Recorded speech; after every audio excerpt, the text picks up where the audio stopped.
എല്ലാ നാരായണ ഗുരു പ്രേമികൾക്കും നമസ്കാരം. ഇന്ന് നമ്മൾ മഹാഗുരുവിന്റെ ഷൺമുഖ സ്തോത്രം എന്ന കൃതിയിലെ 14ാമത്തെ ശ്ലോകമാണ് പഠിക്കുന്നത്. നമ്മൾ പഠിക്കുന്ന ഈ വ്യാഖ്യാനം പൂജനീയ ഗുരു മുനി നാരായണ പ്രസാദ് ഗുരുവിൻ്റെതാണ്. ഒന്നുപോലഖിലാണ്ട കോടിയകത്തടച്ചതിനുള്ളിലും തന്നകത്തിലുമെങ്ങുമൊക്കെ നിറഞ്ഞു തിങ്ങി വിളങ്ങിടും. നിന്നരുൾക്കൊരിടം കൊടുപ്പതിനൊന്നുമില്ല, ഇതെപ്പോഴോ നിന്നിൽ നിന്നരുൾ കൊണ്ടു ജാതമിതൊക്കെയും ഗുഹപാഹിമാം. ഒന്നുപോലഖിലാണ്ട കോടിയകത്തടച്ചതിനുള്ളിലും തന്നകത്തിലുമെങ്ങുമൊക്കെ നിറഞ്ഞു തിങ്ങി വിളങ്ങിടും. നിന്നരുൾക്കൊരിടം കൊടുപ്പതിനൊന്നുമില്ല, ഇതെപ്പോഴോ നിന്നിൽ നിന്നരുൾ കൊണ്ടു ജാതമിതൊക്കെയും ഗുഹപാഹിമാം. ഒന്നുപോൽ അഖിലാണ്ട കോടി അകത്തടച്ച്, കോടിക്കണക്കിന് തേജോഗോളങ്ങളോടുകൂടിയ ഈ ബ്രഹ്മാണ്ടത്തെ മുഴുവൻ തന്റെയുള്ളിൽ ഒരൊറ്റ സത്തയെ എന്ന പോലെ അകത്ത് അടച്ചു നിർത്തിക്കൊണ്ട് അതിനുള്ളിലും ആ ബ്രഹ്മാണ്ടത്തിനുള്ളിലും തന്നകത്തിലും അവരവരുടെ ഉള്ളിലും എങ്ങുമൊക്കെ നിറഞ്ഞു തിങ്ങി വിളങ്ങിടും എന്ന് വേണ്ട, എവിടെയും തിങ്ങി നിറഞ്ഞു നിന്നു പ്രകാശിക്കുന്ന നിന്നരുൾക്ക്, നിന്റെ അരുളിന് അഥവാ നിന്റെ കാരുണ്യത്തിനും അനുഗ്രഹത്തിനും ഒരിടം കൊടുപ്പതിന്, ഇരിക്കുന്നതിനായി ഒരു പ്രത്യേക ഇടം ഉണ്ടെന്ന് ഭാവന ചെയ്യുന്നതിലോ ആ അരുൾ കൊണ്ട് അനുഗ്രഹീതനായിത്തീരുന്ന ഒരുവൻ ഉണ്ടെന്ന് കരുതുന്നതിലോ ഒന്നുമില്ല, ഒരർത്ഥവുമില്ല. നിന്നിൽ, അങ്ങനെയുള്ള നിന്നിൽ, നിൻ അരുൾ കൊണ്ട്, നിന്റെ തന്നെ അരുൾ കൊണ്ട്, ഇതെപ്പോഴോ, എപ്പോൾ എന്നു പറയാനാവാത്ത തരത്തിൽ ജാതം ഇതൊക്കെയും, ഈ ബ്രഹ്മാണ്ഡകോടിയും ഞങ്ങളുമെല്ലാം എങ്ങനെയോ ഉണ്ടായി. ഗുഹ പാഹിമാം, ഗുഹ എന്നെ രക്ഷിച്ചാലും.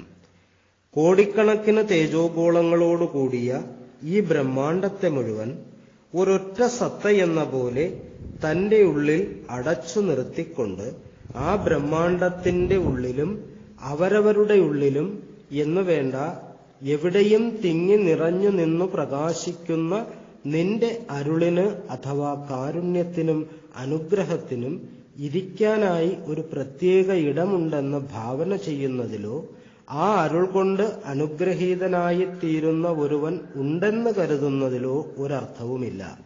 അങ്ങനെയുള്ള നിന്നിൽ, നിന്റെ തന്നെ അരുൾ കൊണ്ട് എപ്പോൾ എന്ന് പറയാനാവാത്ത തരത്തിൽ ഈ ബ്രഹ്മാണ്ഡകോടിയും ഞങ്ങളുമെല്ലാം എങ്ങനെയോ ഉണ്ടായി.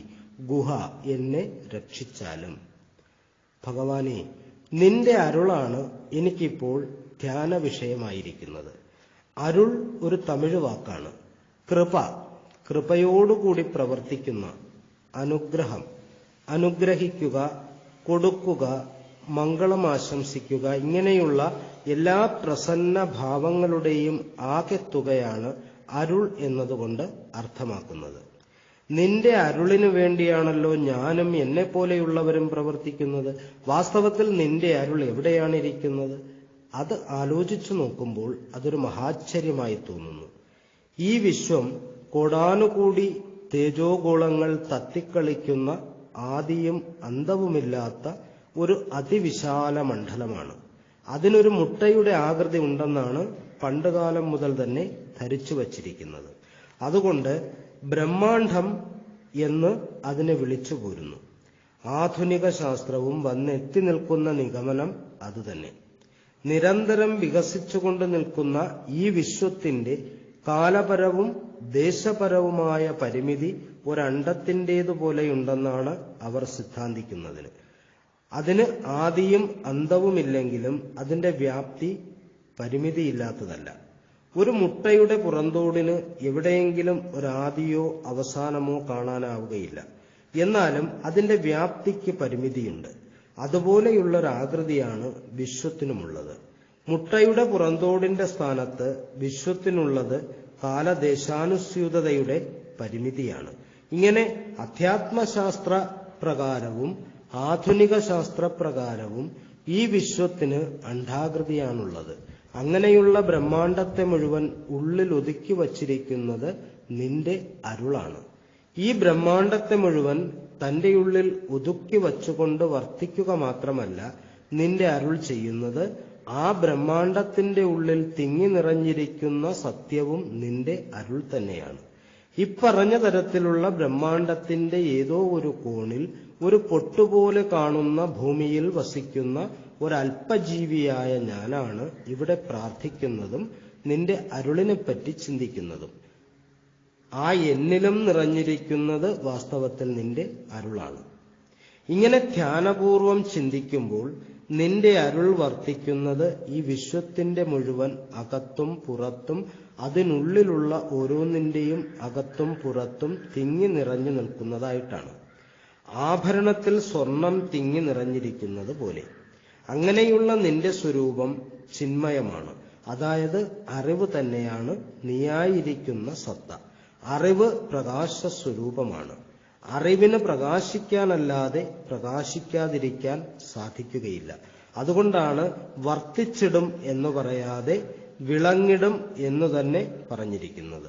വിളങ്ങുക എന്നതിനാൽ വർത്തിക്കുക എന്ന അർത്ഥം ഉൾപ്പെട്ടിരിക്കുകയും ചെയ്യുന്നു. ഇങ്ങനെ നോക്കുമ്പോൾ നിന്റെ അരുൾ ഏതെങ്കിലും ഒരിടത്തിരിക്കുകയാണ് എന്ന് കരുതാനും ആവുകയില്ല. അതുകൊണ്ട് നിന്റെ അരുൾ ലഭിക്കുന്നതിന് ഒരു പ്രത്യേക മൂർത്തിയിലോ ഒരു പ്രത്യേക സ്ഥലത്തോ അല്ല ധ്യാനം ഉറപ്പിച്ചിരിക്കേണ്ടത്.